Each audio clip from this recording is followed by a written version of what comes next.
Nderuar teleshikues, ju përshëndes nga studio emisionit Fusion këtu në televizionin Blu TV në këtë transmetim të drejt për drejt. Takohemi si çdo të premte në mbrëmje për të trajtuar temën e javës. Në fakt, kjo javë ka qenë tepër e ngjeshur, tepër intensive, duke filluar nga fundjava e kaluar kur Irani në mëngjesin e të shtunës kaluar u ngrit me pas asaj fushate intensive bombardimesh nga ana e Shteteve të Bashkuara të Amerikës dhe Izraelit. Dhe nga ai moment intensiteti i ngjarjeve në nivel ndërkombëtar ka shënuar një dinamikë të jashtëzakonshme, të pangjashme në mjaft dekada. Për të trajtuar problematikën e kësaj jave, ku përfshihen dhe ato që lidhen me zhvillimet brenda vendit, mjafton të kujtojmë ato që ndodhen sot në Shqipëri, por edhe në Kosovë. Kemi një panel të përbërë nga Edmond Bejtaj dhe Mangjim Skënderaj, këtu janë këtu me mua, ndërkohë që në lidhje live, në lidhje direkte nga Tirana, kam gazetarin Egon Loli. Egon, mirëmbrëma, mirë se erdhe në Fusion tani në këtë orë të mbrëmjes të ditës së premte. Të falenderoj për ftesën, është kënaqësi. Atëherë, duke respektuar dhe distancën, unë mendoj të nisim bashkë këtë komunikim për të vazhduar pasaj me diskutimin me panelin, ndërkohë që mendoj se është me mjaft interes që të prekim paksa, pavarësisht temës së anoncuar paraprakisht, të prekim paksa atë që ka ndodhi në Kosovë, sepse është një ngjarje besoj shumë e rëndësishme. Fakti që sot presidentja Vjosa Osmani shpërndau parlamentin dhe shpalli zgjedhjet e parakohshme pa përcaktuar datë, ndërkohë që kërkoi zhvillimin e një takimi me partitë politike, gjë që nuk u realizua plotësisht, ndërkohë që nga krahu tjetër kemi deklaratën e Albin Kurtit, i cili e quajti një veprim të nxituar veprimin e presidentes, sepse ai kujtoi që ishin zhvilluar të gjitha procedurat e duhura, ndërkohë që nuk kishte nisur fare procedura e zgjedhjes së presidentit, pra nuk kemi as fillimin e raundit parë, ndërkohë që u bë një përpjekje mbrëm në orët e vona që përmes një kërkese drejtuar gjykatës kushtetuese të Kosovës të pezulloheshin afatet e zgjedhjes, pra procedurat kushtetuese të zgjedhjes së presidentit, gjë që sipas Kurtit është një veprim kushtetues që do të thotë se koha nuk ka mbaruar në atë që përbën zgjedhjen e presidentit të Republikës së Kosovës. Pra, në këtë vështrimin tënd çfarë ndodhi, çfarë mund të sjellë ky moment? A do të kemi zgjedhje të parakohshme në Kosovë, apo do të kemi një vendim të gjykatës kushtetuese dhe një rikthim të procedurave kushtetuese për zgjedhjen e presidentit? Sepse mjafton të kujtojmë faktin që mbrëm u tentua të futeshin 2 kandidatura të mjaftueshme sipas kushtetuesës së Kosovës për të hyrë në procedurat e zgjedhjes së kryeut të shtetit të këtij vendi, pra të vendit të Kosovës. Në fakt, nuk do duhet kishim as njërën edhe as tjetrën. Pra, as ankimin gjykatë kushtetuese, as afat tani për të pritur derisa gjykata kushtetuese të japi një vendim, ose pari duke bllokuar procesin ashtu siç do duhet ndodh. Pra, çdo procedurë, çdo proces që është në vazhdim duhet të ndërpritet pasi gjykata kushtetuese e merr përsipër shqyrtimin e çështjes. Nuk do duhet kishim as diskutim për shkuarjen zgjedhjet parashme, sepse është, nëse do të ndodh, është e treta herë brenda tamam një viti i bie, po do llogarisim edhe shkurtin e vitit kaluar kur Kosova shkon në zgjedhje të përgjithshme. Po të llogaritësh këtu edhe zgjedhjet vendore, apo për komunat atje, bashkë me balotazhin që bëhet pas 2 ose 3 javësh nga raundi i parë, bie që në harkun e një viti Kosova të jetë nënshtruar 5 proceseve zgjedhore që megjithmonë është e tepërt. Është e tepërt, jo pikpamje financiare, pra që do alokosh buxhet edhe do vësh në dispozicion burime financiare dhe njerëzore, por është e tepërt edhe nga pikpamja politike, tregon një mungesë të thellë stabiliteti dhe një mungesë të thellë të pjekurisë politike të palëve që kanë marrë përsipër të përfaqësojnë popullin e Kosovës në atë kuvende dhe në ato institucione. Pra, kjo mund të jetë, po themi, një panoramë e përgjithshme, pa hyrë pastaj edhe në diskutimet konkrete lidhur me rastin, sepse unë sigurisht që kam një qëndrim të fortë në lidhje me këtë. e që ka të bëj me faktin që presidenti Osmani do duhej që t'i ishte përmbajtur kutës Republikës Kosovës, e cila në dy nenet saj është shumë e qartë, në nenin 82, në nenin 86, po i përmend për referencë për gjithë ata që janë kurioze dhe që na dëgjojnë tash edhe që mund ta hapin Google-in, telefonin edhe ta shohin vetë për çfarë jam duke folur unë. Sipas të cilave presidentja e Republikës Kosovës është e obliguar që t'i nënshtrohet procedurave kushtetuese, pra pasi të ketë nisur procesi për zgjedhjen e presidentit të Republikës dhe nuk ka përfunduar ky proces me sukses, ose pasi ka nisur procesi për zgjedhjen e presidentit të Republikës dhe ka skaduar afati, pra njëra nga këto të dyja, pra ose nuk është zgjedhur kandidatura e përcaktuar me 2/3 dhe pastaj me votim të thjesht 60 vota në mungesë të kuorumit prej 80 deputetësh, ose është konsumuar afati 30 ditë para dhe 30 ditë pas, që i bie pas skadimit të mandatit presidentit aktual, që i bie në total 60 ditë, atëherë që theksoi dhe zoti Kurti sot, po? Pikërisht, është e njëjta gjë. Atëherë presidenti është e obliguar që të shpallë zgjedhjet e parakohshme. Sigurisht, interpretimeve juridike i bashkangjitet gjithmonë edhe interpretimi politik.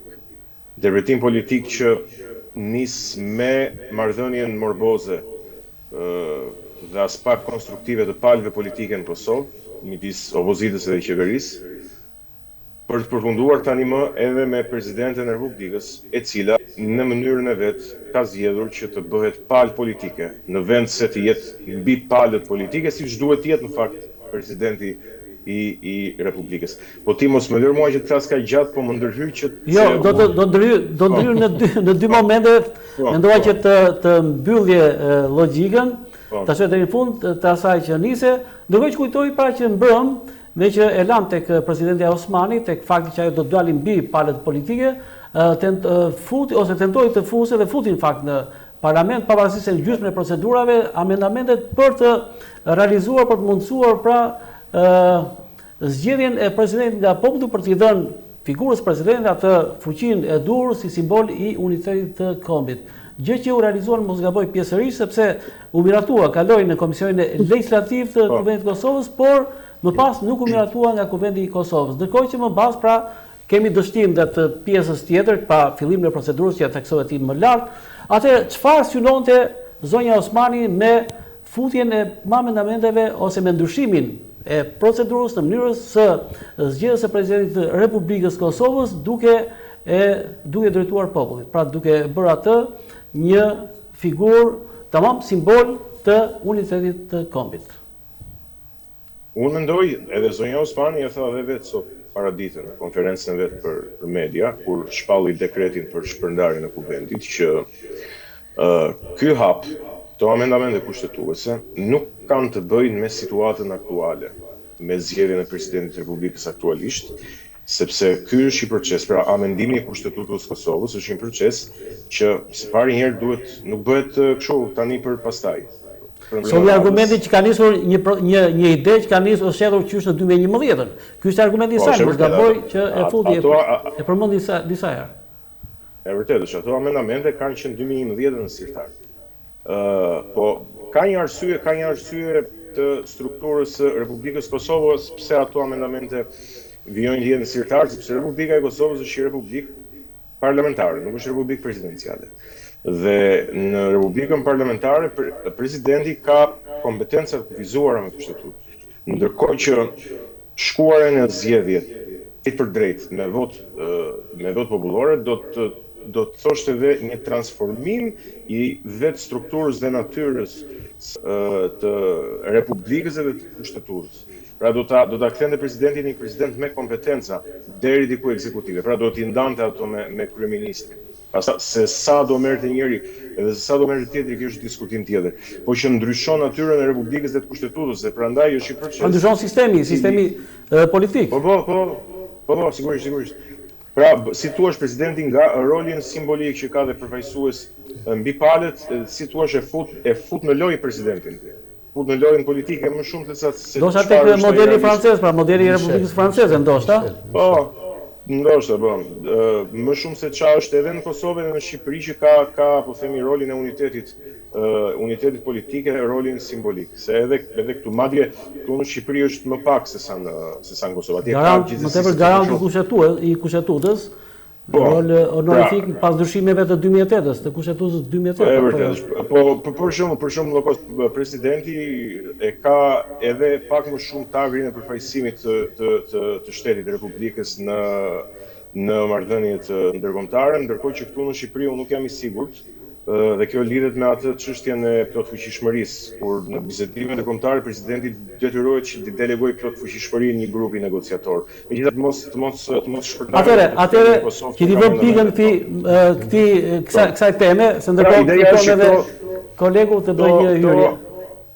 Këto amendamente nuk mundet që të miratohen brenda natës, se ka dhe një gjë sistemi i Kosovës që përveç 2/3 të deputetëve shqiptar duhet marrësh edhe 2/3 të deputetëve serb ose të pakicave. Dhe ishte një nga partitë që nuk mori pjesë sot takimin që inicioi para presidentit të Republikës bashkë me vetëvendosjen. Ne duhet të jemi shumë të qartë që ata mezi presin këto situata që të jenë destruktive dhe destabilizuese, nuk ka dyshim për këtë gjë. Atëre, para se të bëj një ndërhyrje dhe kolegu, pra Mallëngjimi, do të dija përse mendon se e bëri këtë gjë, këtë veprim presidenti e Kosovës.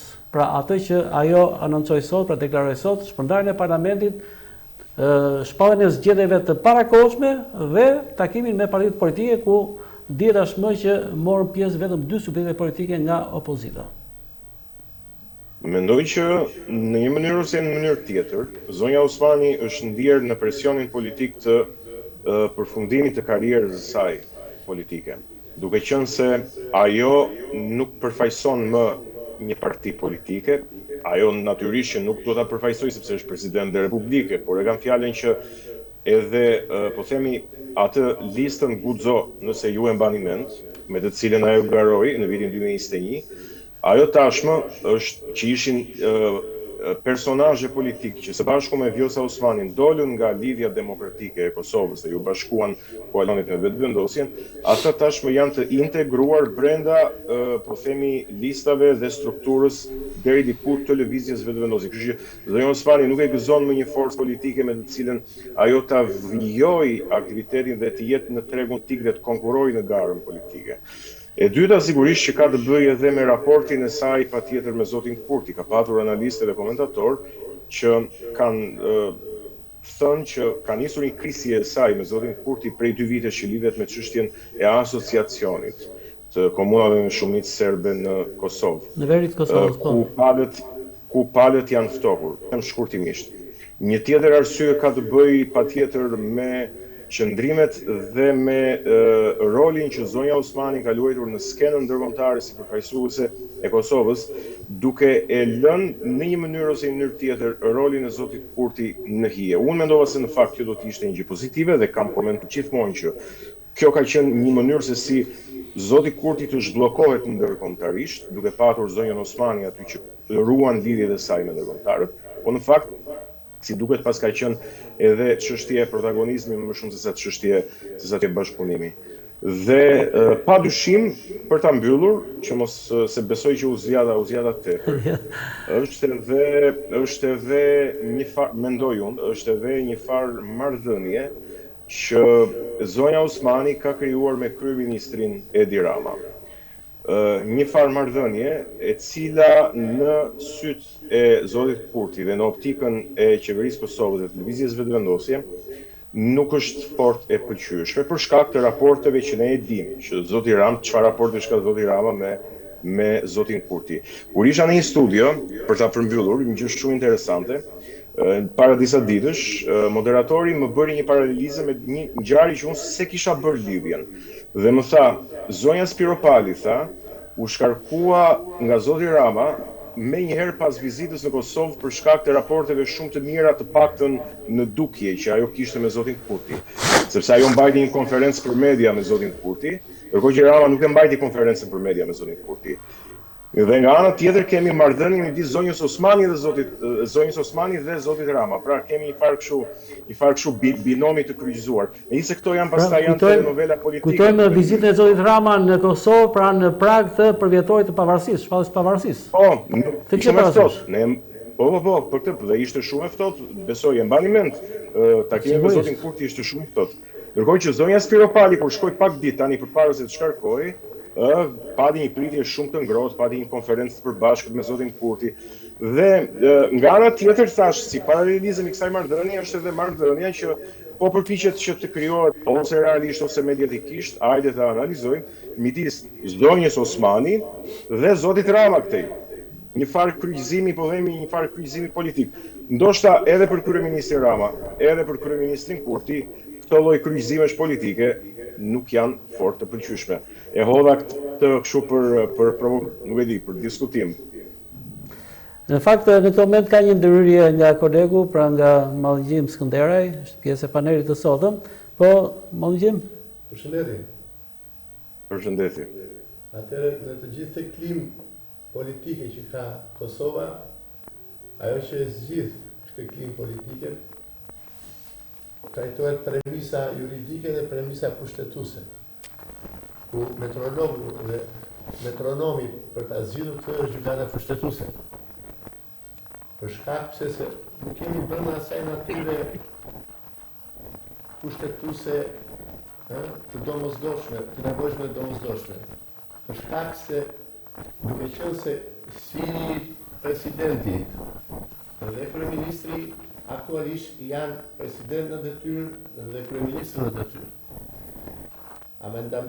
Amendamenti për të ndryshuar kushtetutën që presidenti të dalë nga kryeministri Kurti jo është e ka marrë detyrën. Nuk është në detyrë, është me mandat të plot. Përderisa u shpërnda parlamenti, pra jemi në këtë situata kuazi me fjalë të barastaruar nga situatat me fjalë furtije që ushtron detyrën dhe furtije në detyrë. Po ashtu dhe presidentja. Aktualisht, ajo që prevalon do të jetë gjithmonë zgjedhja e presidentit nga populli dhe nuk ka lidhje se do të bëhet në një, si themi, republikë presidenciale Kosova. Por në këtë moment, të dy ligje, si ligji për organizimin dhe funksionimin e Këshillit Ministrave, po ashtu dhe ai të presidentit që është monokratik, detyrimisht do një ndryshim ligjor për vetë këtë pjesë të kësaj pasarele juridike që ndodh në këto momente, që se përderisa vetë kushtetuta e përcakton dhe në mënyra se si zgjidhet presidenti, derisa shterojnë rrugët dhe pastaj kalon në shpallë zgjedhje të reja nëse mbarojnë me fjalë ato afatet prekluzive që i trajtojmë ne, atëherë normalisht duhet bërë një akt me fjalë të dispozitave të fundit të kalimtare se si mund të ndryshojnë këto edhe në këtë raport, të trajtojmë këtë pjesë me fjalë që është shumë e rëndësishme. Mirë, po çfarë ndodh? Kemi me fjalë në fushën e lojës edhe aktorët e huaj, kemi diplomacinë.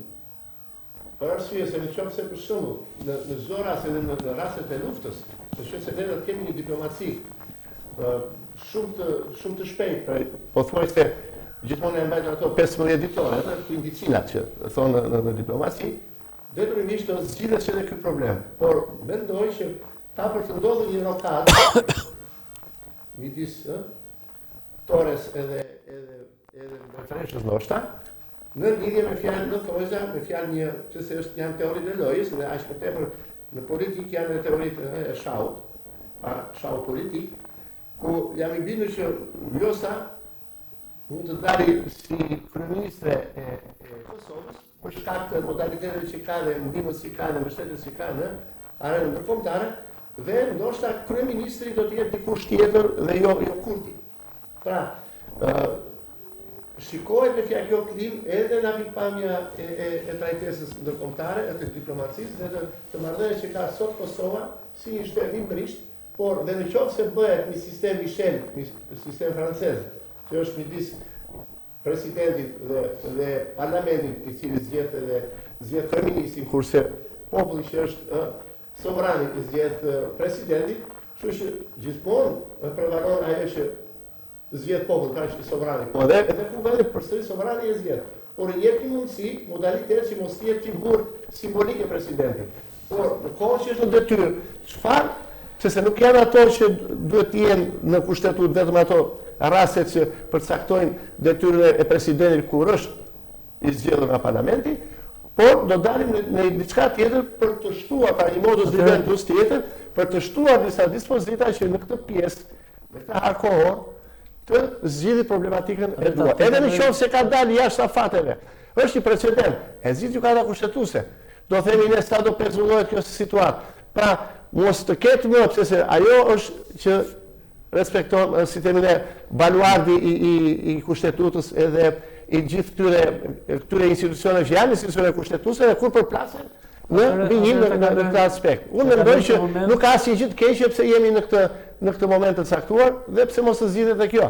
Unë jam me precedentin, aq më tepër që më pëlqen edhe sistemi anglosakson, sistemi common law. Atë përdesa futet dhe këtu, mendoj që do realizohet pozitivisht. Faleminderit. Atëherë të kalojmë këtë moment sepse ishte pa parashikuar në fakt, nuk ishte planifikuar në programin e temës që kishim për sot. Ndërkohë që kujtoj për efekt të raportit me teleshikuesin edhe faktin tjetër, pra sot anëtarët e rinj të qeverisë u betuan në presidencë edhe praktikisht dhe juridikisht morën pra detyrën në vendet pra që ishin në cilat janë emëruar. Kujtojmë janë 4 ministra të rinj dhe në tërësi janë 7 vendet cilat do të jenë 7 lëvizje në qeverinë e cila nga sot pra merr rrugtimin zyrtar për të vijuar pra me plotësimin e objektivave në vijim. Kujtojmë ndër të veçantat e ditës së sotme ceremoninë e dorëzimit të detyrës nga ana e ish zëvendës kryeministres dhe ish ministres së energjetikës dhe infrastrukturës zonjës Balluku në mjediset e kësaj ministrie, kur ajo ja la detyrën pra pasardhësit të saj zotit Karakasin, ndërkohë që mbajtja të fjalimit i cili pra u komentua mjaft nga mjediset mediatike për shkak të një lloj linje të veçantë dhe të asaj që ajo përsëriti se s'ka të bëj as pak me akuzat të cilat janë atashuar tashmë nga drejtësia, nga SPAK, nga struktura e posaçme antikorrupsion. Ndërkohë që kalojmë tek ajo që përbën apo kështë do të thoshe të shëmë në gjë në këtë rast Egon? Kështë në gjë të veçantë për ta... Në lidhje me mbledhjen e parë që kryeministri Rama ka bërë me ministrat e rinj, unë thjesht nëse do ta kisha edhe një herë atë foton që vetë kryeministri e shpërndau në videon më saktë që e shpërndau në rrjetet sociale, do të thoja që tashmë kjo është një qeveri, pra është një kabinet i cili personifikohet vetëm nga një person.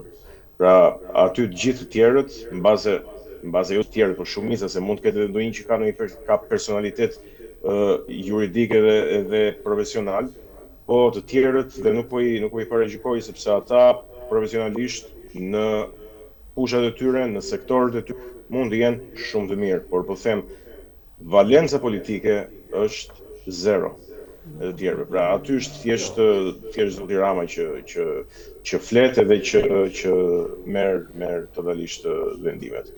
Kështu që nuk kam ç'të them, ndërsa sa i takon zonjës Balluku, pastaj është një fjalim që është e kuptueshme që ajo do të mbrojë veten e vet.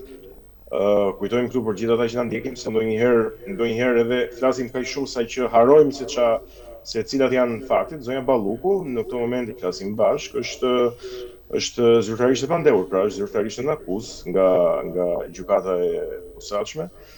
Kështu që tani asaj ngelet që të pres hetimin, ndërkohë që gjykata e posaçme apeli do të shprehet. Pas 6 ditës mundësinë në seancën parlamentare të pritshme për diskutuar pra kërkesën e SPAK-ut për heqjen e imunitetit dhe lejimin e vazhdimit të procedurave për atë një masë ndaj saj. Po, e vërtetë është.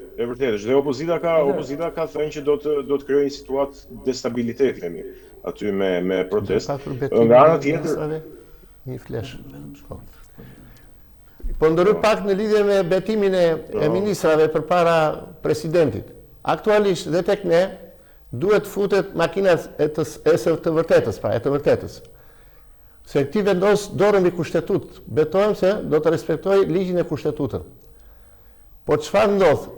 Dyja për te saj, nga këta ministra që betohen, janë në SPAK.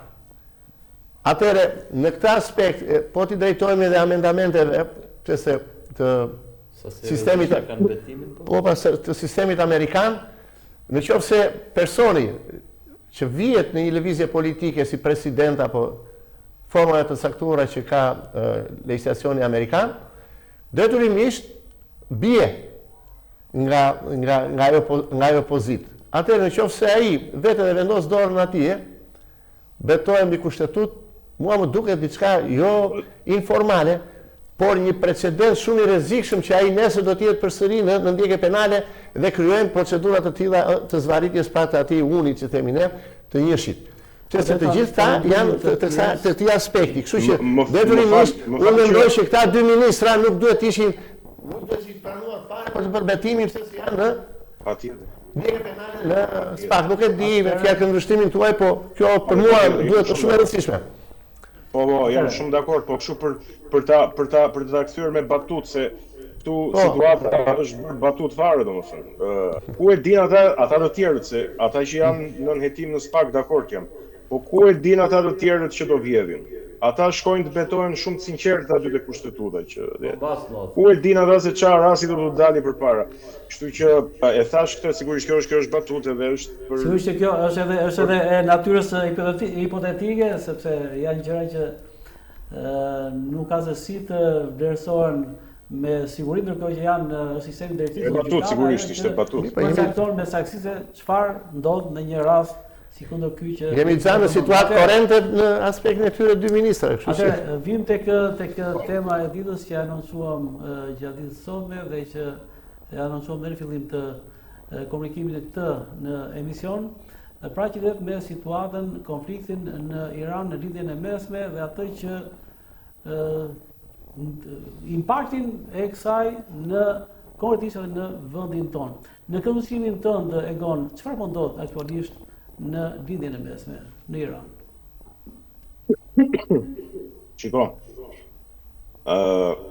ajo që unë mendoj që po ndodh është që një tuf burrash të papërgjegjshëm kanë vendosur që t'i vënë zjarrin lindjes mesme edhe në një moment të dytë gjithçka të rikonfigurohet edhe përtej lindjes mesme. Pra ky zjarri të përhapet, të marrë vend dhe të shtrihet edhe në rajone të tjera. Dhe kjo i gjitha sepse këta burra totalisht të papërgjegjshëm e kanë personalizuar dhe e kanë privatizuar politikën në thjesht interesat e tyre familjare. Dhe kur them këta burra e kanë fjalën edhe për Ajatullahun që vdiqe dhe ky djali i tij tani që është udhëheqësi i ri suprem i Iranit. Ose kandidat për qenë udhëheqësi i ri, apo jo sepse besoj nuk kemi ndonjë konfirmim. Jo, më është me sa di unë kam ndodhur. Pasuesi i Ai është udhëheqësi i ri suprem, Faktikisht aty de facto është një personazh tjetër që është ky djali i Ajatullahut sapo ka ardhur e akoma ka kristalizuar, nuk e ka ngritur atë strukturën hierarkike të pushtetit vet personal. Pra është duke u njohur me pushtetin. Pa çka se një pjesë madhe të rrugës ai e ka të shtruar nga pushteti i Atit, nuk diskutohet. Po praktikisht personi që ka në dorë frenat e pushtetit në këtë moment është Ali Larijani, që është kreu i sigurisë kombëtare të Iranit, i përcaktuar si thua në pozitën që të ushtrojë pushtetin e timit të gjithë këtij operacioni nga vetë Ayatollah Ali Khamenei përpara se të vdiste, pak javë përpara se të vdiste. Dhe kur them burrat papërgjegjshëm, e kam fjalën padyshim për iranianët, për gjithë elitën e revolucionare, siç quhet atje të Iranit, bashkë me gardën revolucionare, por patjetër e kam fjalën edhe për kryeministrin e Izraelit dhe për klasën politike të Izraelit, dhe patjetër edhe për presidentin Donald Trump dhe për administratën dhe për kabinetin që ai drejton. Patjetër këtu mund futesh edhe shumë personazhe të tjerë, por këta janë më kryesorët që i kanë vënë zjarrin lindjes mesme. Ne i trajtojmë gjërat gjithsesi, ne si gazetari i trajtojmë nga larg dhe i shohim si shifra edhe si zhvillime interesante, po aty situata është me gjithmonë dramatike për njerëzit që jetojnë, për turistët, për ekonominë, për çmimin e naftës, për raketat balistike, për mbrojtjen, për çdo gjë. Pra situata është duke përshkallëzuar nga minuti në minutë, nga ora në orë. Pra, kjo është pak a shumë me thënë në mënyrë të përgjithshme ajo se çfarë unë mendoj për atë situatë. Pastaj po të futemi konkretisht, unë mendoj që nuk ishte e nevojshme futja e Shteteve të Bashkuara të Amerikës në një konflikt në lindjen e mesme pikërisht në këtë moment. Për shumë arsye. Duke nisur që nga fakti se ushtarakisht Shtetet e Bashkuara të Amerikës kanë qenë ndoshta prej ofensivës së Irakut në tërheqje. Pra nga 250.000 trupa që ka pasur Amerika aty tani janë diku tek 40.000-50.000 trupa. Pra është një kosto njerëzore e jashtëzakonshme që ta mbash mbi shpinën e administratës tënde, për më tepër kur ti ke premtuar që do jesh, po themi, president i paqes, edhe sa herë që mban fjalime numëron konfliktet që kanë mbyllur në botë. Për më tepër ke themeluar edhe një bord të paqes, për çfarë ke luar këtë bordin e paqes. Së dyti, sa i takon çmimeve të naftës dhe çmimeve të energjisë, duke shkaktuar një krizë të jashtëzakonshme energjetike. Do kalojmë te ky moment sepse besoj do të jetë një nga pikat kryesore të bashkëbisedimit të sotëm. Ndërkohë, Mondi, në këndvështrimin tënd çfarë është duke ndodhur aktualisht pra në lindjen e mesme, konkretisht pra në Iran, konfliktin në Iran dhe perspektiva në këndvështrimin tënd? Atëherë, po e nis duke vrejtur që Egoni përcaktoi 3 palë aty te ky konflikti dhe megjithse e mbylli këtë pjesën e përkohshme duke thënë që Amerika nuk kishte arsye të futej si fajtor kryesor gjithë Iranin. Apo jo? Jo, nuk e kisha fare këtë. Ndoshta kam qenë i paqartë që ta sqaroj vetëm këtë pikë. Për mua fajtor kryesor është Izraeli. Irani deri në këtë moment nuk është deri para se të bombardojë nuk ishte agresuar askënd. Për mua si Egon, fajtori është Benjamin Netanyahu. Të lutem, mund të vazhdosh, se të vazhdoj këtu atëherë. Unë mendoj që analiza e kësaj situate duhet nisur nga analiza e konfliktit të vitit kaluar. Pra ai 12 ditë apo 2 javë sa zgjati ajo lufta. Që nuk u mor vesh përse nisi e si mbaroi, për çfarë arsye mbaroi. Si më thënë, çdo ndeshje qoftë me armë ka një fitues, u ka një armë pushim që e kërkon një nga palët. Atë nuk u mor vesh se pse nisi, kush e kërkoi armë pushimin dhe kush u dëmtua më shumë në atë luftë. Kështu që të bëjmë analizë duhet i kthehemi seriozisht asaj. Unë mendoj që Trumpi do të them, jo presidenti Trump. Po kemi tash dhe ai e trajton me buzëqeshje luftën. Domethënë, unë nuk kam parë një burr tjetër që të flas për luftën, e cila është një masakër në çdo rast, dhe ta thotë me buzëqeshje. Po Trumpi e ka këtë aftësi. Pra, në vitin e kaluar u tha që Irani përbën një rrezik sepse po pasuron uranium për të ndërtuar bombën bërthamore. Ke parasysh momentin e bombardimit asaj quajtuar para bombardimit. Irani kishte lejuar inspektimin e agjencisë së bërthamore. Nuk e kishte refuzuar. Në atë zonë aty Izraeli e refuzon inspektimin. Irani jo. Ishin në disa bisedime dhe papritur Izraeli sulmon. Pastaj, Shtetet e Bashkuara i bashkojnë Izraelit. Dhe këtu nuk arrim të dallojmë ne nga ajo çfarë shprehin se kush e nisi. Sepse Trumpi kërkon të thotë e nisa unë. Kote thotë e nisi, sepse nuk e nisi ai. E nisi Izraeli. Ky për arsye që i di ai, ne nuk i dim, s'kemi si ti dim, ky është i detyruar të shkojë mbas. Dhe i shkoi mbas. Dhe vendosi që të bombardonte centrifugat e pasurimit të uraniumit. Dhe i shastisi tifozerin e tij me madhështinë e avionëve, duke përshkruar itinerarin, u nisën nga kjo bazë, 2 bishat e ajrit, me bombat të jashtëzakonshme, u furnizuan në ajër me një cistern, vajtën e bombarduan objektivin, pas kësaj nuk ka më asgjë. Në fakt, bombardimi u bë, sipas meje, për t'i thënë Izraelit që ne ta bëmë uzmetin, se centrifugat po qese u bombarduan. Pse përbëni rrezik tash, se ky u gjet motiv, pasurimi i uraniumit, prapë. Ndërkohë që ajo luftë tregoi një të vërtetë të madhe, që Izraeli nuk ishte aq i mbrojtur sa që pretendonte se ishte, nga pikpamja e teknologjisë ushtarake. Ajo kupola mbrojtëse që e propagandonin si maksimumin e teknologjisë mbrojtëse ushtarake, doli një fiasko. E trajtuam këtë element nga emisionet e atërshme. Dhe mbaroi si mbaroi ajo luftë. Çdo njeri me mend mendoi që ra në paqe rajoni. Pra Izraeli tregoi avantazhet e tij në forca ajrore, bateri raketash e tjerë. Ky tregoi avantazhet e tij në raketa balistike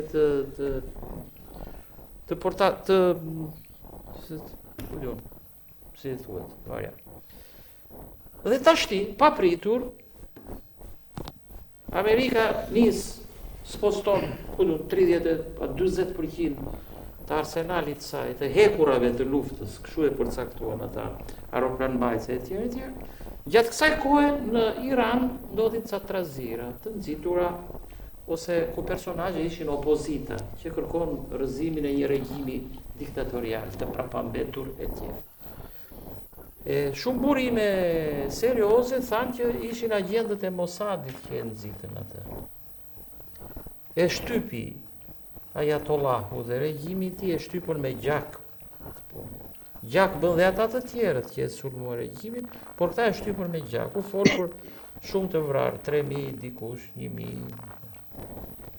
Dhe me njerë pas kësaj, duke qenë në fazë bisedimesh Shtetet e Bashkuara me Iranin, ku sipas disa burimeve po ashtu serioze, Irani kish premtuar se nuk do vazhdonte pasurimin e uraniumit, aq më tepër për qëllime ushtarake, por thjesht për qëllime civile, Izraeli në fakt këtë ka deklaruar vazhdimisht, por gjithsesi varet pastaj sa të besueshëm dhe sa të sinqert kanë qenë në atë që realisht nga perëndimi nuk është vlerësuar si një qëllim i sinqert nga ana e Iranit. Ka qenë po flasim për ato që ata që u bekuan duhet i provonin ma ishin sinqert. Sinqeriteti duket në të ardhmen, jo në të tashmen. Sigurisht. Izraeli sulmoi dhe vrau Ajatollahu. Ndërkohë jemi sërish në lidhjen me komunikim me Egonin, po Egon? Pra je pjesë aktive e panelit? Po ju ndjek, Okej, edhe u bë një goditje.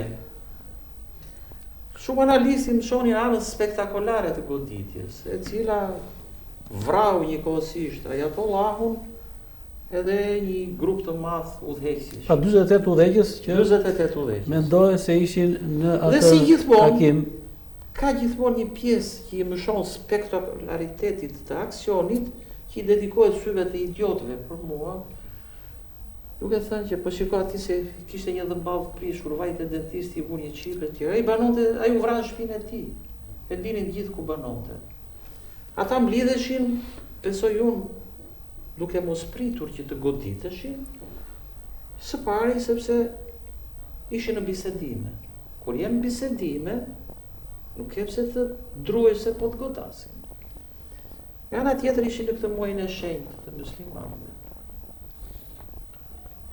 Duam të thonë që Mossadi ishte kaq i saktë sa që ndiqte prekosh lëvizjet e këtij. Realisht ajo rezulton. Pas shkollë vajza e Mossadi. Bravo ja 100 fëmijë.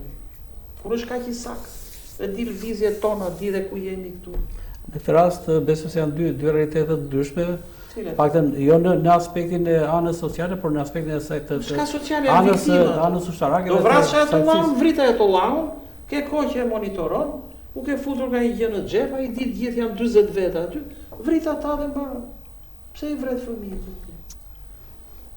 Pash një reagim unë të dikujt, që kishtë thënë, këto fëmijët, ishte shkollë vajzash ajo, vajzat të mitur, fillore 8 vjeçare. Do beshin nga ato gratë me shami më mirë të vdekura se sa të ben. Ndërkohë që të mos harrojmë, pra kemi protestat disa mujore të popullit iranian dhe ndërhyrjen e dhunshme, pra duke paralelizuar këto dy elemente dhe i numër viktimash që nuk është i saktë në çfarë nivelesh ka shkuar. Nga shtëpitë tona çdo protestë është e popullit, po sipas saburineve ishin agentë të Mossadit që i vrisnin. Se cili është i lirë të besoj, ja ta mbaroj se harroj pastaj. Dhe pas kësaj fillon sulmi i madh. Trumpi deklaron, ne qëlluam se ata do na qëllonin. Bëndaj i hamë ndjerë. Deri më sot s'kishin thënë ata që ta thoshin vetëm duhet të ndërpresë uraniumin, jemi në bisedime. Duke qenë bisedime, ky godet, termin base që i papërshtatshëm, po sipas meje kjo quhet pabesi dhe nuk është era e parë që ndodh. Dhe pasaj do të bijem në këtyre se do ndrojmë regjimin. Po ç'po ketë me regjimin e këtyre? E vrave Ajatollahun ti. Në qoftë se vrasë Ajatollahun, mjafton për të ndruar regjimin, stop po këtu. Ndërkohë që kemi e rëmbeve Maduron ti, e rëmbeve Maduron. Këtë se rëmbeje, do të vrave. Prit ti, po prit, e vrave këtë ti, mbas e ngrihen ata i popullit. Që nuk e do regjimin, mbas e ngrihen, duroti ç'ke. Pse edhe bomba ti? Soli po? Po le të kthehemi pak në retrospektivën historike, pra të bëjmë një narrativ në pikpamjen historike të gjithë marrëdhënieve që ka me fjalë Irani me Izraelin. Kanë qenë 4 faza. Pra nëse Izraeli u krijua në 48-ën dhe 2 shtetet që e njohën për herë të parë, me fjalë me shumicë muslimane që ishte Irani dhe Turqia, pra që njohën në Izraelin. Dhe aktualisht në vitin ka disa momente shumë paradoksale në vitin 1953 marrëdhëniet midis Iranit dhe Izraelit ishin shumë të mira. Shumë e vërtetë. Vendosja e mbretit, pra Shahu që ishte dhe si regjim monarkist. Dhe deri sa të vim tek revolucioni me fjalë i Iranit në 1 prill të vitit 1979. Mi po deri në këtë moment që ra monarkia dhe u vendos republika, po republika ishte me fjalë ishte teokratike, pra i drejtohesh pak pjesës islamike dhe plus pjesës teknokrate që trajtohesh në të dy elementet. Dhe dashur pa dashur këta futen në një pse se Irani me fjalë si popullsi është multietnike. Po thuaj se janë 4 lobime shumë të forta dhe pjesa iraniane ka dominimin. Por ata mbajnë edhe peshën e një, si dhe mund të trashëgimie se kanë qenë perandoria perse. Mi po, në rënien e perandorive, dhe në niveli tani tjetër që është në geopolitik, që janë pjesët e superfuqive. Atë kush ishte superfuqia e kohës, ishte Amerika, edhe ekziston. Në çfarë ndodh dhe në vitin 1979, Irani ka pasur marrëdhënie të shkëlqyera me Amerikën. Pra e ka pasur alatin e saj, pas diskutim dhe Izraeli. Dinastia e Paklevëve që mbretërore atë tash deri 79. Pastaj pas 79-s me ardhin me fjalë revolucionare, arriti deri në vitet 90 ishte një problem se filloi debati në Irak, në Kuwait, në lidhje me përplasjen e Gjirit Persik vazhdimisht. Dhe se si do me fjalë menaxhohen, se si bëhen kriza, se si menaxhohen, se si administrohen dhe pastaj se si trajtohen në fushën dhe ekonomike dhe politike, pastaj dhe të gjeostrategjisë si kanë me fjalë subjektet e caktuar. Dhe vim në një moment të caktuar që në 89-ën ra dhe muri Berlinit dhe përveç kësaj Rusia përfundoi si Bashkim Sovjetik. Dhe kaloi thjesht me fjalë disa republika ruse. Sovjetike.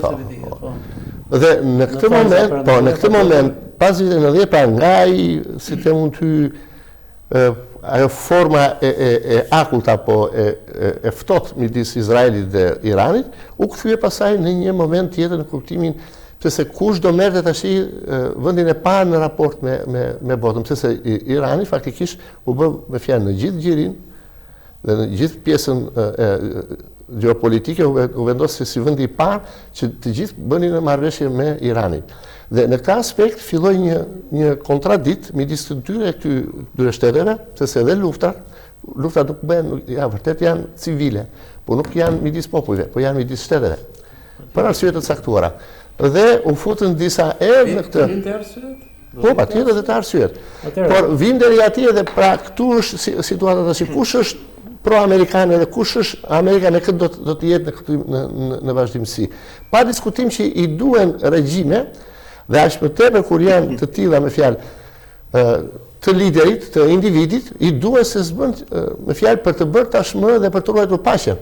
Mirë po, në qoftë se në 100% të kohës së njerëzimit, me fjalë 1/3 është paqja dhe 2/3 janë luftë, aktualisht po kalon me fjalë esenci i luftës, po kalon me të ndërkombëtare të luftës, po kalon për mbrojtjen e paqes dhe stabilizimin e këtyre vendeve dhe të tregjeve që lidhen me këto. Atëherë vim në një moment kështu që në këtë aspekt jemi te ky moment me fjalë që pro Amerikës dhe Amerika është pro paqes në këto. Pavarësisht se pro paqes. Patjetër. Nëpërmjet luftës, unë do ta vroj paqen me luftë zotëri. Ty të futet.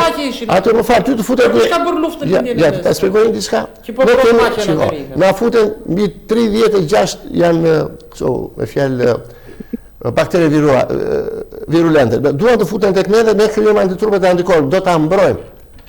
Pra në qoftë se ne nuk krijojmë. Po patjetër që ka valla.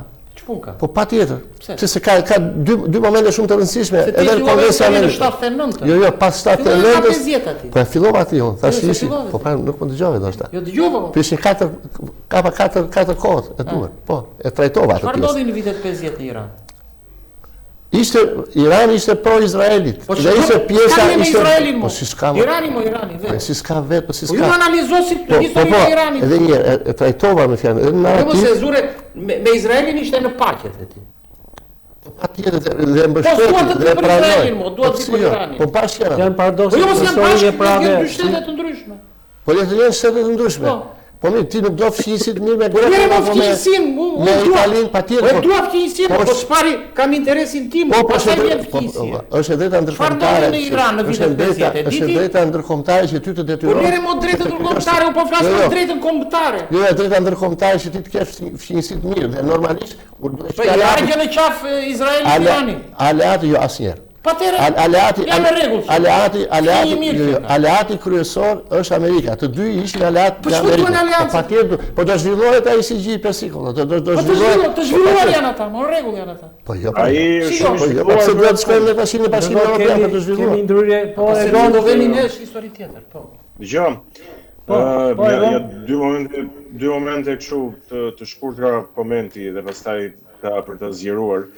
Një analist saudit që jeton në Londër kishte reaguar sot me shumë të drejtë edhe kishte thënë që me sa duket të gjitha vendet e Gjirit, Kuvaiti, Iraku, Bahreini, Katari, Emiratet e Bashkuara, Omani. Pra janë 6 monarkitë sunite indonezise të Gjirit Persik, të cilat janë ato që janë dhe ti përmendën disa prej tyre.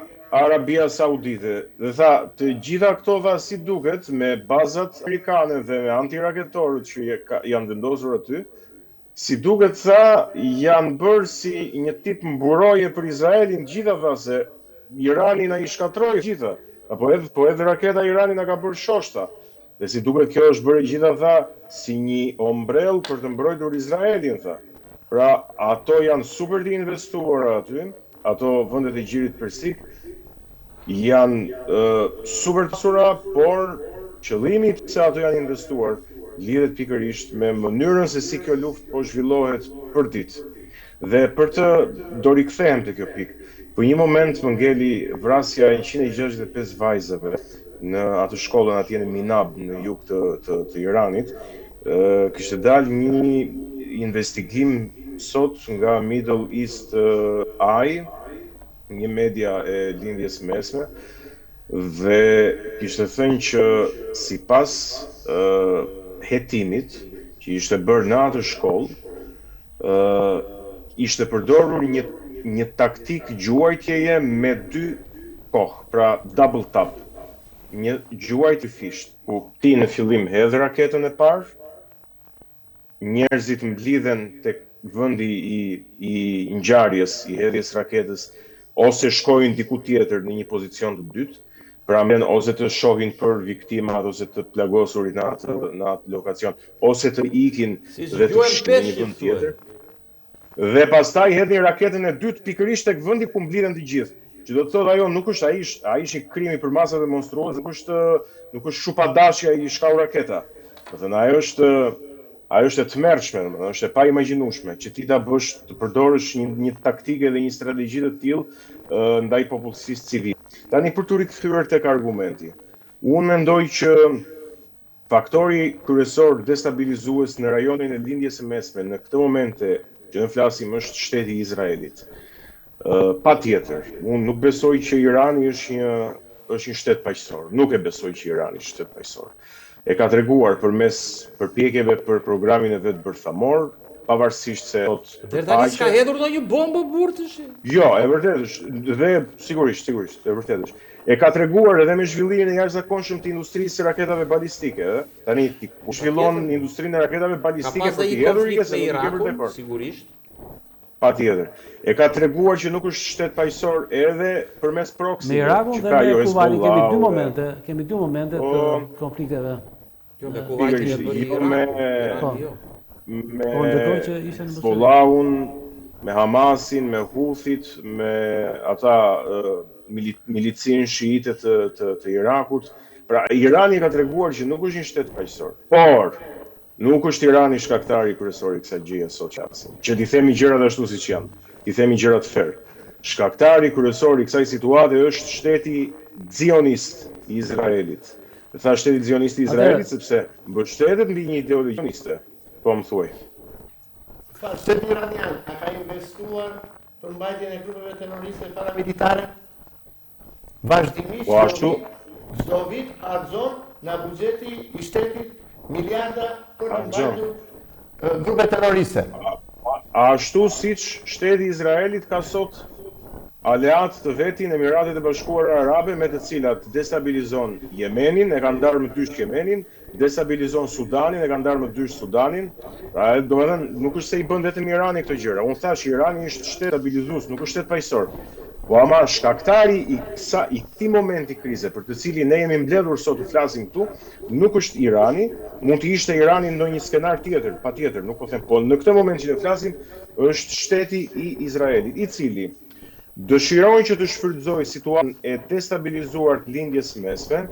Mos harrojmë, po bëhet luftë në Liban, po lufta në Liban nuk ka nisur tani, ka nisur përpara, po bëhet luftë në Siri, tek rajoni ku janë druzët. Izraeli ka hedhur në kopaqe i raketa në Damask.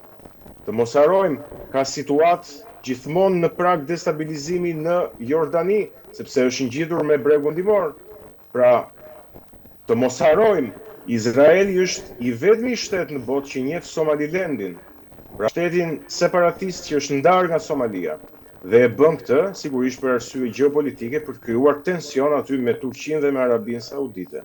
Pra, Izraeli dëshiron që situatën e destabilitetit rajonal për një pjesë të së cilës ka përgjegjësi të drejtë për drejtë, ta shfrytëzojë që të jetë shteti hegemon në lindjen e mesme. Unë nuk po u futem skenarëve konspirativ sipas të cilëve Izraeli dëshiron që të zgjerojë kufijtë e vet, megjithse këto i ka përmendur edhe ambasadori amerikan në Izrael, që ka thënë që po pse nuk ka ndonjë problem që të shkojë Izraeli në kufit biblik, ka thënë luminil në lumin e Eufrat. Po nuk po u futem këtyre, se unë i konsideroj teori konspirative. Unë mendoj që Izraeli dëshiron që thjesht ta destabilizojë rajonin në mënyrë që të mos ketë asnjë konkurrent dhe të garantoj, po themi, vijimsinë e projektit të vet kolonizator. Dhe të mos harrojmë që Izraeli është një projekt kolonizator aty, është futur si pyk, po them hebrejt, nuk po them hebrejt, aty hebrejt ka padur, Por po them këta hebrejt që janë të mos të hymë në këtë temë me këtë pjesë me shumë detaj, sepse përbën një temë vete. Kush e mbyll këtë? Marrëdhënien e miqësore me atë. Nuk ka paqe, ta baraj kanë ide që kisha. Rivendos se paqe korama me këto institucione që ka Irani lutem. Po Venezuela ku i ide. Venezuela. E kemi trajtuar. Mos i kthemi një temë e cila është trajtuar një herë dhe nuk po mund ta vazhdosh, por jo gjatë sepse vazhdojmë me arsyetimin. Terma kështu. Preshitore. Ndjes ata them një gjë, mund të duket provokative, po është fakt. Është fakt. Tani ne që jemi nga Vlora, e dim se un kam pas shtëpitë vjetra të familjes time aty në Vrenez. Dhe ne e dim që ajo ka qenë lagje hebrejsh.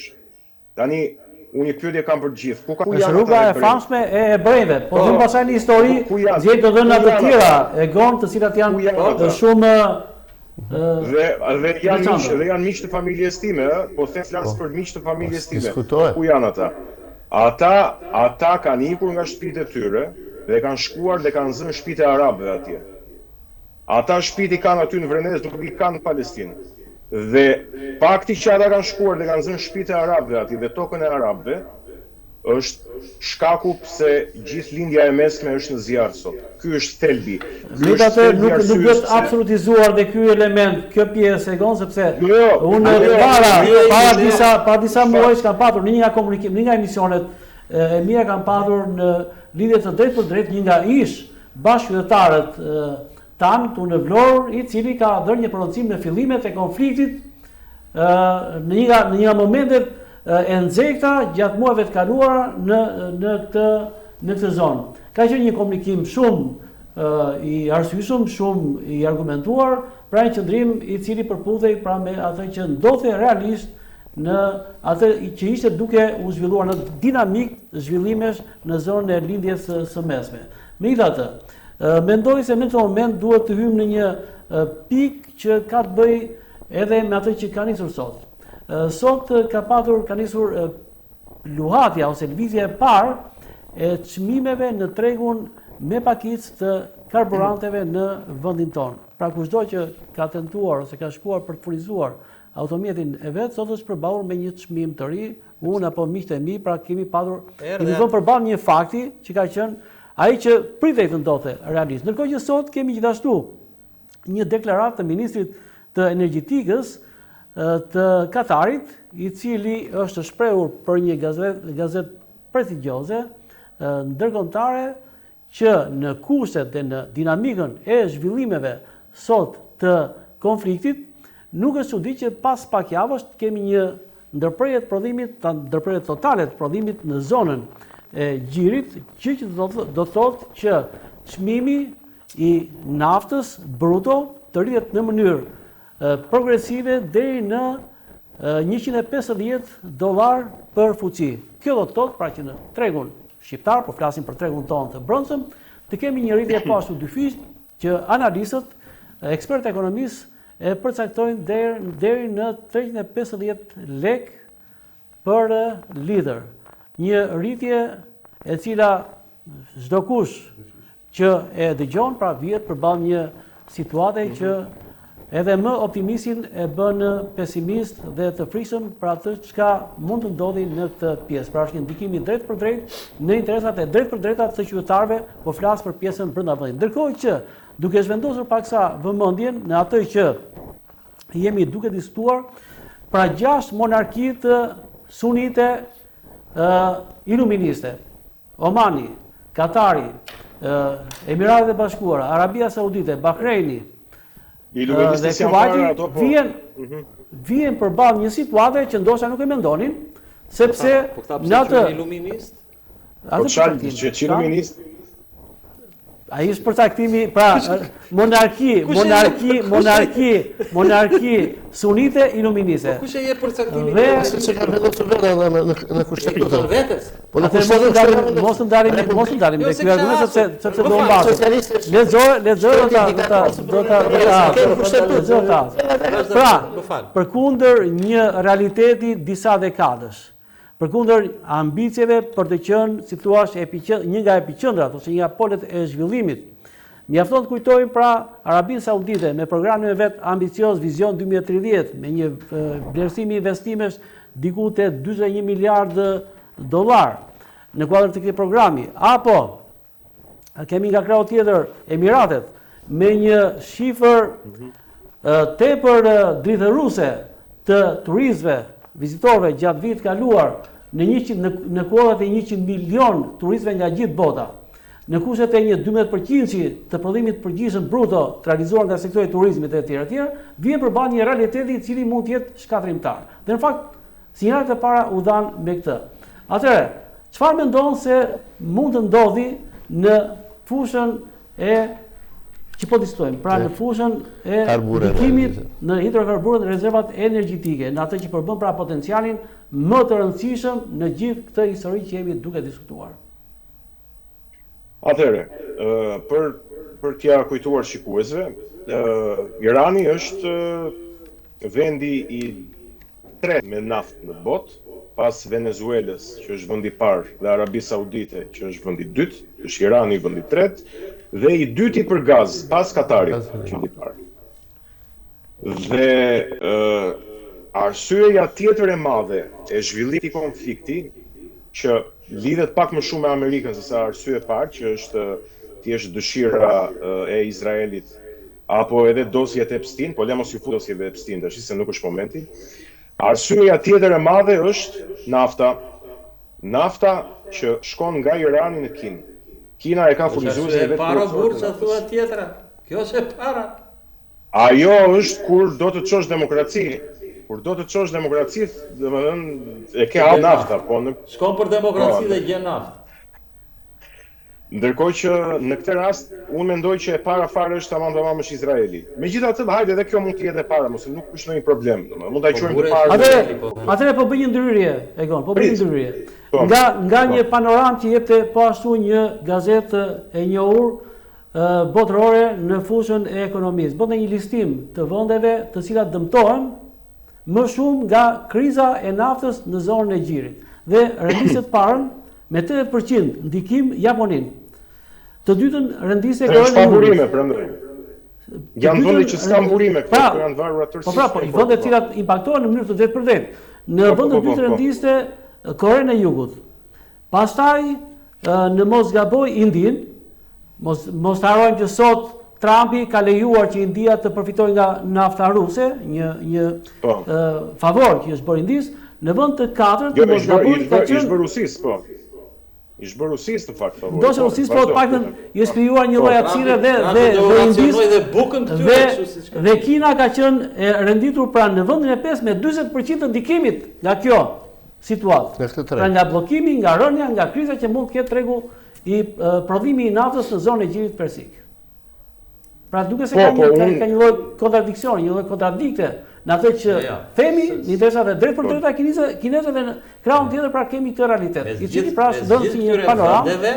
Armiku i shpallur i Amerikës, pikpamja ekonomike është Kina. Po pra, nuk është Japonia, domethënë se kjo është edhe dëmtohet Japonia. As Korea e Jugut, intereson të dëmtohet Kina. E solla si një argument për të bërë një analizë, përse statistikat ata. Basi u godit Venezuela dhe ju prek Kinës një nga burimet e naftës, të gjithë e kuptohen që e kishte radhën Irani.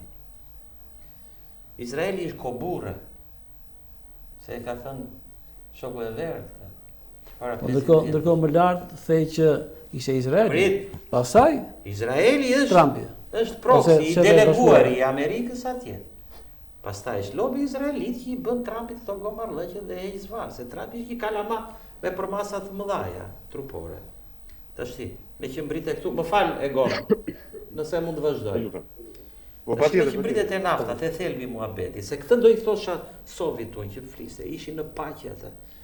Atje ka pasur paqe në Iran deri në vitin kur Mossadeku, që ishte kryeministër, shtetëzoi naftën dhe përzuri Anglo-Persian Oil, BP-n e sotme angleze. Dhe në këtë moment i bëri armiq perëndimorët. Në fakt ka qenë kompania që ka impaktuar pra rrjedhën dinamikën e zhvillimeve historike në atë zonë. E zhvillonin dhe vetat. Mirë, ajo vetëm analiza e kësaj, e këtij Mirë, po çfarë si ka tash?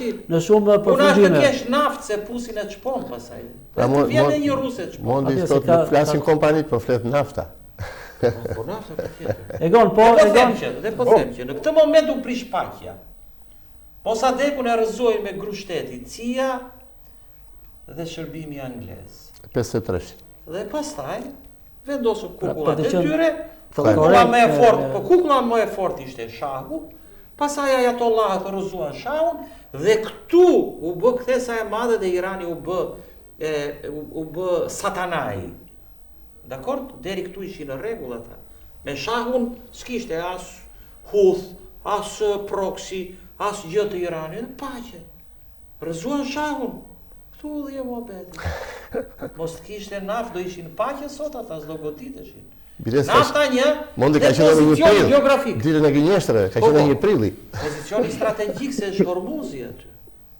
Tani këta duhet, si i kanë hyrë kësaj pune, o duhet ta zhvendosin 80 milion popull, që andej, gjë që s'bën vaki, o i kanë hyrë një kryqëzate për ta kthyer në të krishterë Iranin, gjë që është e pamundur, o duhet të tërhiqen. Vrasja e Ajatollahu nuk bëri asgjë, vetëm i e gërsoi më shumë, i kompaktsoi ndaj çdo njeriu me çallmi që vën ata përpara. Do përfundoj keq kjo punë, po inshallah nuk veten luftë botërore. Ndërkohë që kemi një deklaratë sot të Trumpit, i cili ka pranuar çdo zgjidhje, mjafton pra që Trumpi bardhje ka thirrur Pentagoni produsit e raketave me urgjencë. Kontratorët Lockheed Martin i ka thënë shpejt raketa, se si kanë bërë mirë. Po mbarojnë municionet. Janë dy njerëz që i ka zënë syt, njërit i ka zënë syt gjaku Netanyahut, këtij tjetrit ja ka zënë lista, thonë, po shohim. Është futur në lëvizje industria e dhënë. Në qoftë se bllokohet Hormuzi, këta le ta mbajnë atë naftën Arabët Sauditët. Kam një detaj shumë interesant në këtë pjesë pra për ngushtisjen e Hormuzit. Historikisht dihet që konflikti mes Emirateve dhe Iranit ka në bazë atë që konkretizohet me 3 ishuj shumë të rëndësishëm pra në ngushtisjen e Hormuzit. Janë 3 ishuj të cilët sigurojnë edhe mundësinë për të patur kontrollin mbi këtë ngushtisë. Ka një histori në këto 3 ishuj që nis me momentet e fundit përpara se të shpallej pavarësia e Emirateve nga Anglia në dhjetor të vitit 1971. Në nëntor të 71-shit, Irani i Shahvet, i dinastisë pra të Pahlevëve, ndërhyri me forcë dhe dominoi. Pra i mori zatoi këta 3 ishuj, të cilët nga i moment mbetën pjesë e Iranit pavarësisht protestave të vazhdueshme të Emirateve për të kërkuar pra të drejtën ndërkombëtare që të rikthejnë këto 3 ishuj. Ndërkohë sot kemi një deklaratë ose disa deklarata të errëpashershme të presidentit amerikan, i cili thotë pra që çdo cistern që do të kalojë përmes ngushtisës së Hormuzit do të shoqërohet nga lufta anijet amerikane, ndërkohë që kemi edhe këto të realitet që realisht pra krijon frikën që sot apo dije nuk kemi asnjë lëvizje të asnjë cisterne në këtë ngushtisë.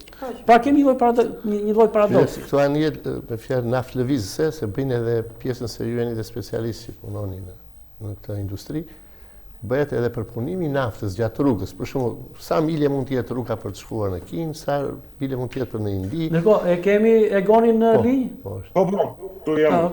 Sa milje është dhe përpunohet nafta gjatë, pra na bruto, kthehet, po përpunohet të gjitha të shëndet. Po tani si do përpunohet?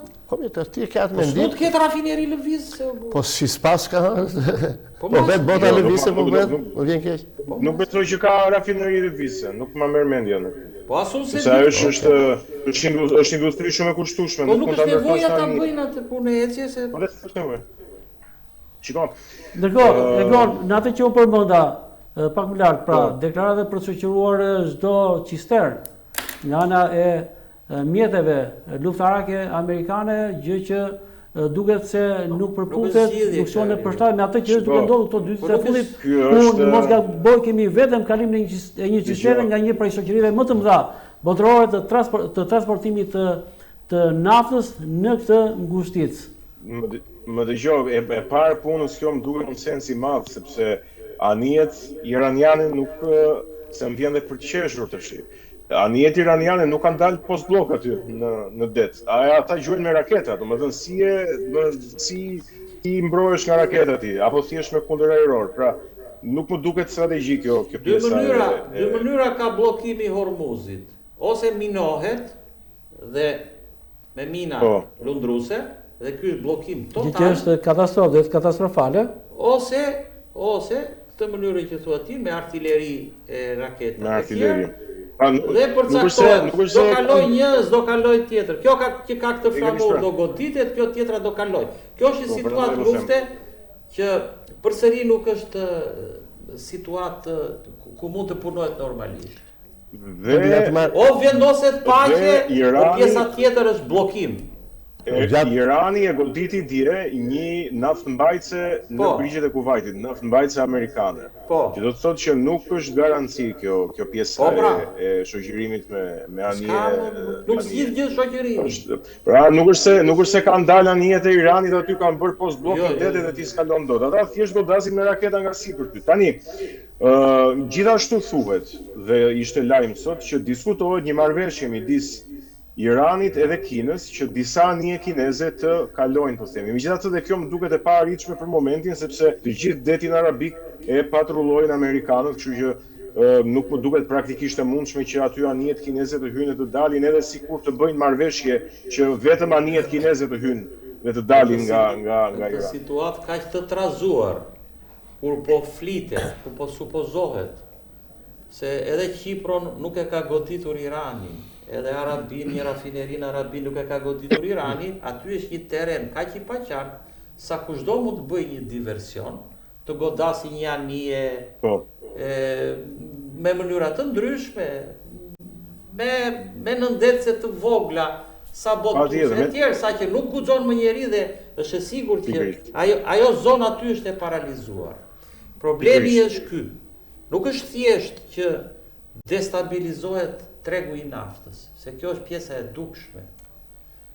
Do të thënë një rritje e çmendur e çmimit të naftës, edhe nëse do ndodh, për mua do ndodh për një periudhë të shkurtër, sepse u them që dy janë opsionet, o do arrihet një paqe e shpejtë, o do shkohet në luftë botërore. Paqja e shpejtë them se është më e mundshme për disa arsye. Unë nuk jam analist ushtarak, me logjik, s'mund të shëmbet bota kaq kollaj. Tani, ky rajoni këtu, i lindjes mesme, që ishte një lloj parajse, për herë të parë po destabilizohet në këtë mënyrë. Të pakën, kaq sa ka mund në moshën e rritur që kuptoj gjëra, nuk e kishte shkuar njeri ndërmend që Irani mund të godiste 5 vende. Apo jo? Deri para edhe më shumë se aq po. Po deri para 2 javësh se shkonte njeri ndërmend këtë. Kishte ca tjerë që si ministri italian i mbrojtjes që nuk dinte që do plaste lufta aty dhe të dërgoj familje. Kishte ngecur atje në aeroport të shpejtë. Ngeci atje. Në Dubai atje po. Se nuk i bën thjesht për të ruajtur sekretin, po janë vendime të marra shpejt dhe këto do të çojnë, them unë. Unë nuk uroj të ndodhë kështu, po në një dështim të këtij agresioni. Problemi që ai rajoni aty, nuk është se ishte një parajs për turistët dhe hajde. Ai rajon gjeneron aq shumë fonde për investime në Europë dhe në Amerikë, sa që destabilizon tregjet botërore, paraja e munguar prej lindjes së mesme. Nuk është se destabilizohet vetëm. Ka një prioritet në strategjinë e gjuajtjeve me raketa të Iranit. Nuk është Izraeli primar. Primar është godasi vendet e gjirit pikërisht për këtë arsye që ta eksportoi krizën nga vendet e gjirit në përfundim. Po kjo është, po kështu destabilizohet bota pra. Izraeli patjetër që do ta godasi, po kryesore është godas vendet e gjirit dhe këtë gjë njerëzit duhet ta kuptojnë. Dhe duhen shumë pak raketa për ta destabilizuar. Leti drejtori pak të drejtës ndërkombëtare të luftës. Edhe kur ken luftë të drejtë ose jo të drejtë, është vendimarrja e Organizatës Kombeve të Bashkuara ku ajo që mbrohet është me fjalë popullsia civile, të plagosurit apo të burgosurit apo ata të zë robe të tjera. Dhe përpos kësaj nuk lejohet me fjalë që të markohen ushtrit, pra të marrin të bëjnë veshje të kundërta me ato çfarë ata përfaqësojnë si shtet. se shtetet janë luftë. Netanyahu po e kërkon Haga. Nga ana tjetër, i vetmi markim që ekziston në të drejtën ndërkombëtare të luftës është markimi i këtyre flamujve të këtyre anijeve. Po dhe ato që janë anije luftarake që shkojnë drejt për të sulmuar, nuk kanë të drejtë të ndryshojnë flamurin. Kurse në kthim, ato mund të bëjnë një markim të vendosin një flamur tjetër. Kështu që dhe në rastet konkrete që është pretenduar se është goditur në një anije amerikane, jam i bindur që duhet të ketë në një trukim atyre mund mos jetë luftë krejt pa rregulla. Mund të ketë. Unë do të thoja këtë që në vazhdim të logjikës së krizës energjetike është mjaft e rëndësishme ta themi që por posa saj që është e vërtet, kemi edhe shumë abuzim nga ana tjetër. Dhe abuzimi nis që me faktin që një nga përfituesit më të mëdhenj të kësaj krize energjetike është padyshësia e cila ka fërkuar duart për shkak të rritjes së çmimit të naftës. Kjo është nga arsyet pse ndoshta jo haptazi, po në heshtje Rusia e ka menduar që do të ishte mirë të bëhej kjo gjë që ka ndodhur tashmë me Iranin, edhe për t'i prerë rrugën Kinës në një mënyrë ose një mënyrë tjetër. Pavarësisht se Kina, Rusia dhe Irani janë një tregkëndësh aleat që furnizojnë njëri tjetrin, njëri me naftë, tjetri me pajisje ushtarake dhe tjetri me gjithë know-how në industrisë ushtarake dhe të industrisë tjetër. Por vendimi sotëm që nafta e Rusisë të orientohet drejt Indisë duke zvendësuar importet nga Irani tregon që në një mënyrë ose në një mënyrë tjetër është një koncesion që presidenti Trump ja bën presidentit Putin. Po bëj luftë me gjithë botën më por. Jo, sigurisht. Nga ana tjetër, një tjetër abuzim që duhet thënë është dhe nga vendet e Gjirit dhe nga vendet e OPEC-ut. Pra, ti e para punës njerë mund të rritësh prodhimin dhe të diversifikosh rrugët e importit të naftës. Në qoftë se ty të janë bllokuar 4.5 milion fuqi në ditë në ngushtisën e Hormuzit, bie fjala, që mund të jetë vërtet, dhe ti thuaj që unë do rris prodhimin e naftës ditore me 206.000 fuqi, ishte lajmi, kjo në fakt është e pajustifikuar. Ndërkohë kemi një shkëputje të përkohshme, pra Regjia, lutem edhe pak minuta rilidhjen me Egonin.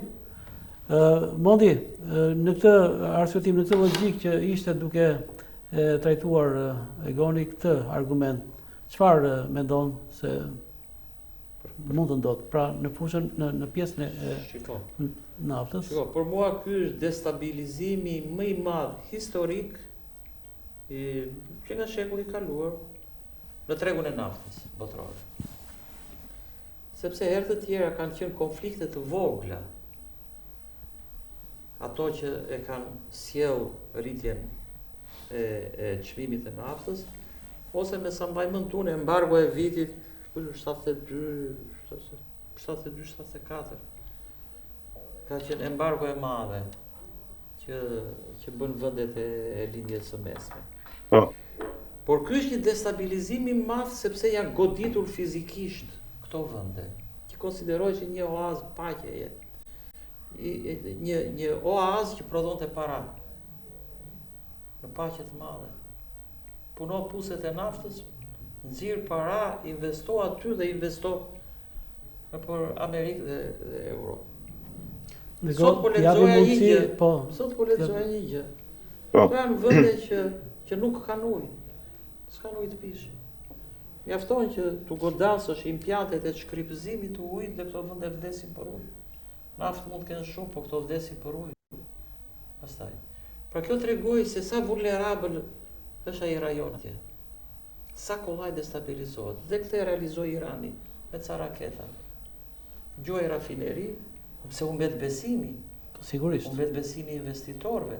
Tregu stabilizohet më mbas. Pushon konflikti, çmimet mbrin aty ku duhet dhe vazhdon. Prodhuesit e mëdhenj janë Rusia, Amerika, Venezuela, themi, Irani, themi.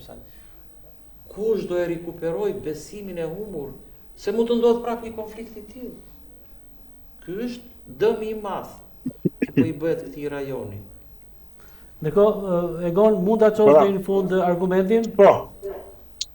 Pra, po thoja, e gjithë kjo analizë që ne po bëjmë për krizën energjetike mund përmblidhet me atë shprehjen popullore që ne kemi ujë ku mjegull do.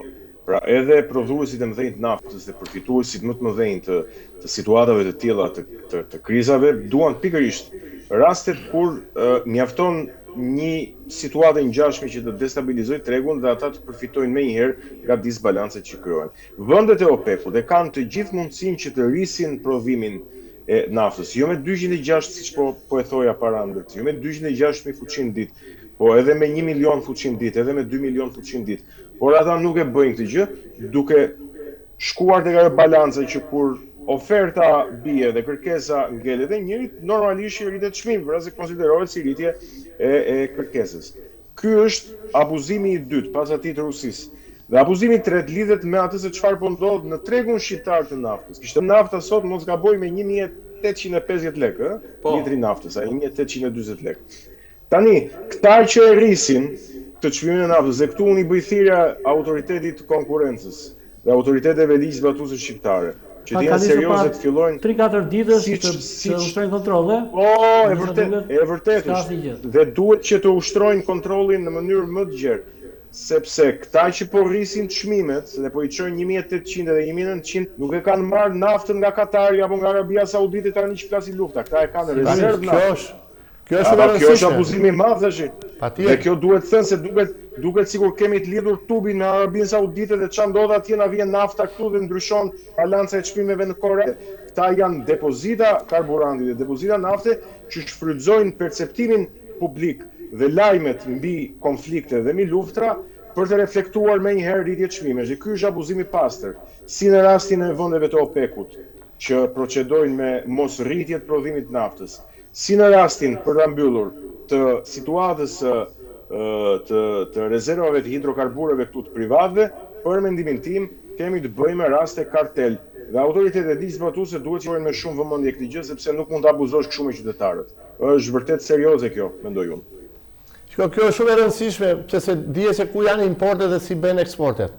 Dhe normalisht që bëhet diferenca midis GDP-s dhe GDT-s.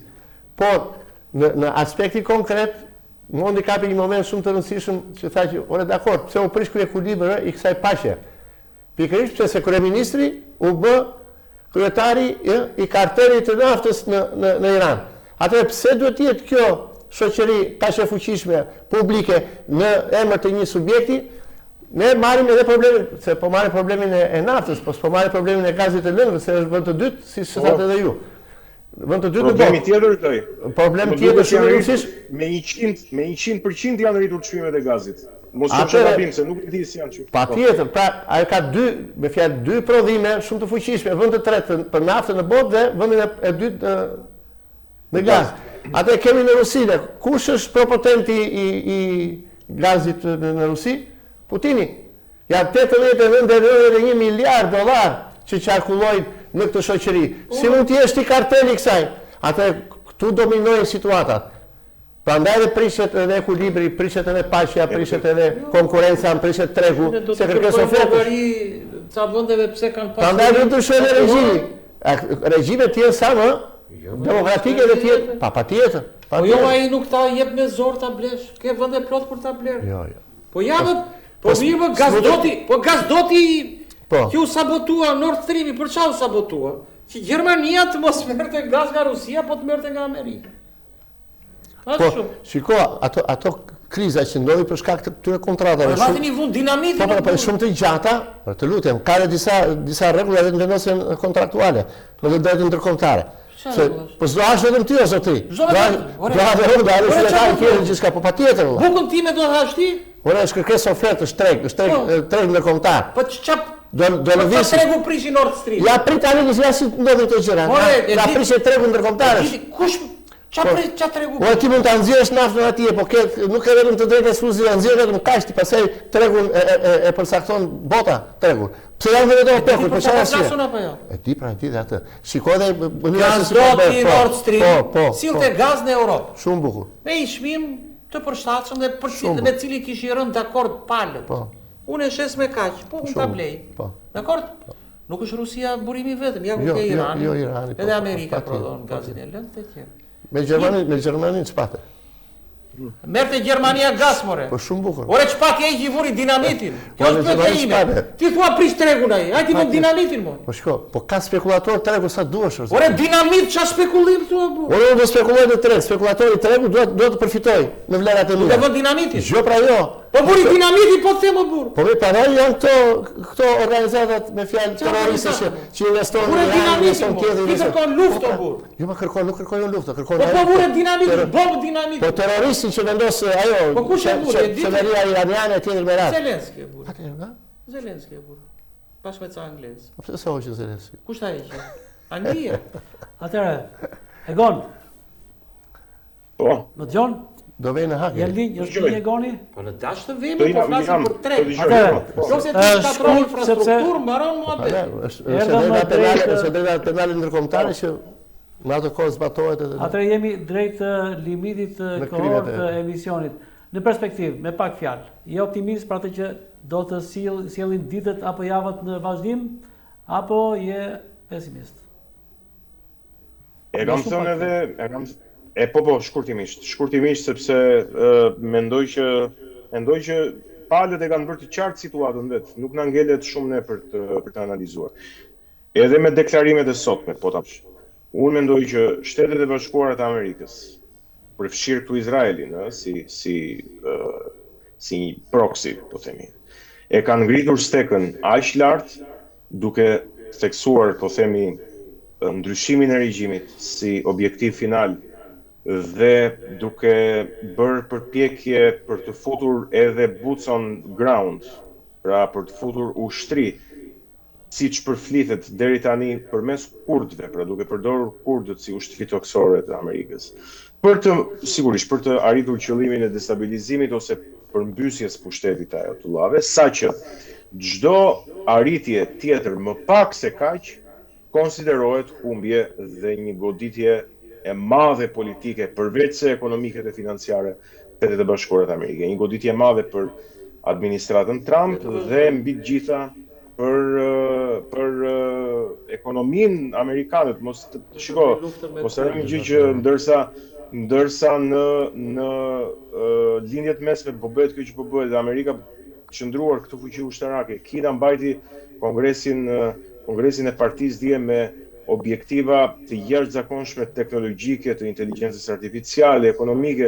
Pra Kina vazhdon rrugën e qetë, po themi në raport me dinamikat që Shtetet e Bashkuara të Amerikës i kanë vendosur për vetes. Kështu që unë mendoj që në përfundim të kësaj që thash, unë mendoj që Shtetet e Bashkuara të Amerikës, në qoftë se nuk e mbyllin këtë konflikt, duke gjetur dhe justifikimin politik që të dalin minimalisht, po them, pa një humbje të perceptuar. Në qoftë se nuk e mbyllin për shumë pak javë, unë mendoj që kjo gjë do të eskalojë dhe do të përshkallëzohet edhe përtej rajonit. Ajo që dominon gjatë luftave dhe pandemive është gjithmonë me fjalë fitimi, që fitohet shumë gjatë këtyre situatave. Atë kjo progresioni aritmetik dhe progresioni gjeometrik. Dhe në progresionin gjeometrik është dy fishi i aritmetikës. Dhe në këto momente, në këtë treg që është, kjo luftë do shikohet edhe tek pjesa e aksioneve në bursa. Dhe spekulatorët e tregut dhe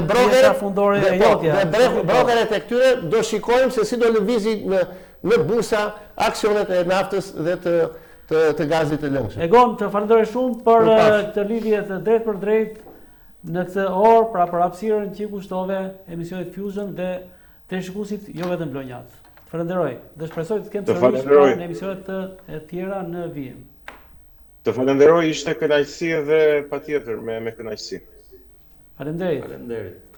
Ndërko, Mondi, një parashikim të shpejt me pak fjalë, nuk e. Atëherë mbyllim në këtë moment, pra pas falenderimit të Egonit. Nga të dy palët, kohë po vrit. Atëherë, Edmond Bedaj, faleminderit që ishte sot në emision. Sovi Mallgjim Skënderi, faleminderit. Faleminderit dhe ju të nderuar miq që ndënjët me ne pra në këtë të premte mbrëmje. Natën e mirë.